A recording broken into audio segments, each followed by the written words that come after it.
இளையராஜா வந்து அந்த மாதிரி ஒரு கொடிக்கட்டி பறந்தார். பட் ஒன்றுங்க, ஆக்சுவலி வந்து எப்போவுமே வந்து சக்ஸஸே வந்துட்டு இருந்தால் அந்த சக்ஸஸோட அருமை தெரியாது. அப்பப்போ ஃபெயில்யூர் வரணும். ஃபெயில்யூர் வந்தால் தான் சக்ஸஸோட அருமை தெரியும். ஸ்பீட் பிரேக்கர் மாதிரி கம்ப்ளீட்டாக அவர் அப்படி போயிட்டு இருந்தவர் வந்து இன்னொரு வந்து இசை அமைப்பில் வர்றாங்க. வந்த உடனே எல்லாரும் அந்த பக்கம் சாயிறாங்க.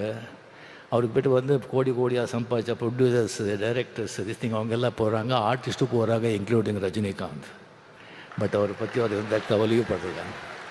டிஎன் நகர்லேருந்து பிரசாத் ஸ்டூடியோக்கு ஒரு வண்டி 6:30 மணிக்கு எப்போ அப்படியே போயிட்டே இருந்தது. அந்த ஹார்மோனியம் வாசிச்சுட்டே இருந்தது, ரெக்கார்டிங் நடந்துக்கிட்டே இருந்தது. அது வந்து திடீர்னு சொல்லி பாஸ்கர் காலமானார். திடீர்னு சொல்லி அவர் உசிராக நேசித்த ஒரு மனைவி ஜீவா அவங்க காலமானார். அதுக்கப்புறம் பவதாரணி, ஒரே டாக்டர்னால் அவ்வளோ அன்பு, அவ்வளோ பிரியம்.